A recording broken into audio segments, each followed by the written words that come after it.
India में वजन को लेकर ना एक बहुत ही अजीब सी सिचुएशन है। सोचिए, एक तरफ तो खाना प्यार जताने का, मेहमान नवाजी का सबसे बड़ा जरिया है, लेकिन वहीं दूसरी तरफ वजन बढ़ने की चिंता भी हमेशा दिमाग में रहती है। तो चलिए इसी मजेदार पैराडॉक्स को थोड़ा खोलकर देखते हैं। ये सवाल आप लोग इंडिया में वेट गेन से कैसे बचते हैं, रेडिट पे किसी ने पूछा था।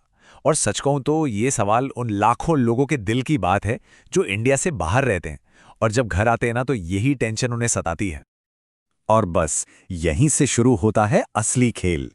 एक तरफ तो लोग अनचाहे वजन से बचने की हर कोशिश में लगे हैं, और ठीक उसी वक्त दूसरी तरफ कुछ लोग हेल्दी तरीके से वजन बढ़ाना चाहते हैं। मतलब दो बिल्कुल अलग, एकदम ऑपोजिट गोल्स, एक ही कल्चर में, एक ही टाइम पर। तो सवाल ये है कि ये पैराडॉक्स, ये उलझन आती कहाँ से है। अच्छा, इसके पीछे की वजह समझने के लिए ना हमें प्रेशर, हेल्थ और हमारी मेहमान नवाजी, इन तीनों चीजों के यूनिक इंडियन मिक्स को देखना पड़ेगा। सबसे पहले तो है सोशल प्रेशर। जैसे कि ये हेडलाइन ही देख लीजिए, दुबलेपन के कारण लोगों से सुनने पड़ते हैं ताने। ये कितनी आम बात है ना। अगर कोई थोड़ा पतला है तो उसे कमेंट सुनने ही पड़ते हैं। और फिर इसका दूसरा एंगल देखिए। रेडिट यूजर कहते हैं, मेरे रिश्तेदार इतने प्यार से खाना बनाते हैं कि मुझे सब कुछ और उससे भी ज्यादा खाना पड़ता है। यहाँ प्यार दिखाने का तरीका ही खाना है। अब ऐसे में कोई मना कैसे करे। देखिए, इस पैराडॉक्स की जड़ें ना काफी गहरी हैं। हमारे यहाँ कई घरों में थोड़ा भरा पूरा शरीर हेल्दी होने की निशानी माना जाता है। खाते पीते घर का है, सुना है ना।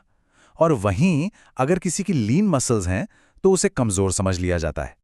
लेकिन ये सिर्फ सोशल परसेप्शन की बात नहीं है, मेडिकल साइंस भी इस पर कुछ कहता है। अगर बॉडी मास इंडेक्स यानी बीएमआई 18.5 से कम है तो उसे अंडरवेट माना जाता है, और इससे पता है इम्यून सिस्टम कमजोर हो सकता है, नींद में दिक्कत आ सकती है। तो हेल्थ की जो चिंता है वो बिल्कुल रियल है। तो क्यों वाला हिस्सा तो समझ आ गया, कल्चर, हेल्थ, प्रेशर, सब कुछ। लेकिन अब आते हैं क्या पर।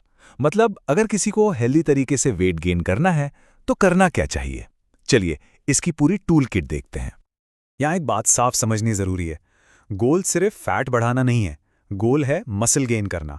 और इसका सिंपल सा फंडा है कैलोरी सरप्लस। इसका मतलब जितनी कैलोरीज बॉडी बर्न कर रही है उससे ज्यादा कैलोरीज कंज्यूम करनी है। सिंपल।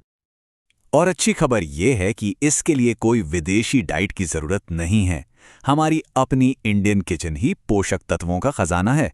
दूध, घी, पनीर, दही, फिर नट्स और ड्राई फ्रूट्स, आलू, शकरकंदी, केले, दालें, ये सब हाई कैलोरी न्यूट्रिशियस फूड हैं जो आसानी से मिल जाते हैं और वेट गेन में सुपर हेल्पफुल हैं। छोटा सा एग्जाम्पल लेते हैं। सिर्फ एक ग्लास दूध हर घर में मिलता है ना। उस एक ग्लास में ही लगभग 150 कैलोरीज होती हैं। सोचो, बिना ज्यादा एफर्ट के कैलोरी इंटेक बढ़ाना कितना आसान और इफेक्टिव हो सकता है। हाँ, लेकिन अपनी जरूरत को समझना भी इंपॉर्टेंट है। ये चार्ट देखिए, इससे पता चलता है कि एज और एक्टिविटी लेवल के हिसाब से सबकी कैलोरी नीड्स अलग अलग होती हैं। मान लीजिए एक 25 साल का एक्टिव आदमी है, उसे रोज 3000 कैलोरीज चाहिए। लेकिन उसी एज की एक ऐसी औरत जो ज्यादा एक्टिव नहीं है, उसे शायद सिर्फ 1800 कैलोरीज की जरूरत हो। तो कैलोरी सरप्लस का टारगेट इस हिसाब से सेट करना पड़ेगा। तो क्या खाना है ये तो हमने देख लिया, लेकिन असली खेल तो स्ट्रैटेजी का है, यानी कैसे खाना है। गोल चाहे वेट गेन करना हो या सोशल गैदरिंग्स में वेट मेंटेन करना हो, दोनों के लिए अलग अलग स्ट्रैटेजीज हैं। तो जिनका गोल है हेल्दी मसल मास गेन करना, उनके लिए आसान से 3 स्टेप्स हैं। पहला, अपनी डाइट में प्रोटीन बढ़ाओ। दूसरा, स्ट्रेंथ ट्रेनिंग पर फोकस करो। और तीसरा, जो सबसे इंपॉर्टेंट है, कम से कम 7-8 घंटे की पूरी नींद लो। और अब बात करते हैं उन लोगों की जो सोशल प्रेशर से परेशान हैं। उनके लिए भी कुछ प्रैक्टिकल टिप्स हैं। पहला, हमेशा छोटी पोर्शंस लो। दूसरा, बड़े प्यार से कोई बहाना बना दो, जैसे अरे अभी अभी तो दूसरे रिश्तेदार के घर से खा के आ रहा हूं। और तीसरा, इंटरमिटेंट फास्टिंग ट्राई कर सकते हैं। और हाँ, एक बहुत काम की टिप, खाने से ठीक पहले ड्रिंक्स मत पियो, क्योंकि इससे पेट भरा भरा लगता है और फिर खाना कम खाया जाता है। ये टिप दोनों के काम आती है। अगर वेट गेन करना है तो इसे अवॉइड करो, और अगर मेंटेन करना है तो इसका इस्तेमाल करो। तो हमने वेट गेन करने और उसे मैनेज करने दोनों की स्ट्रैटेजीज देख ली।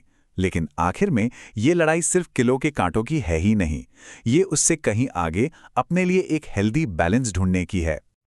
एडिट पर किसी ने इस बात को बहुत खूबसूरती से लिखा है, फिटनेस तो एक लाइफ लॉन्ग जर्नी है। आप अपनी फिजिक वापस पा सकते हैं, लेकिन फैमिली के साथ गुजरा ये टाइम वापस नहीं आएगा।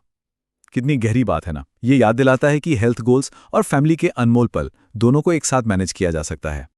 तो आखिर में हम इस एक सवाल पे आकर रुकते हैं। एक ऐसे कल्चर में जहां खाना ही प्यार जताने का तरीका है, वहां हम अपने लिए एक हेल्दी बैलेंस कैसे ढूंढें? सोचने वाली बात है ना?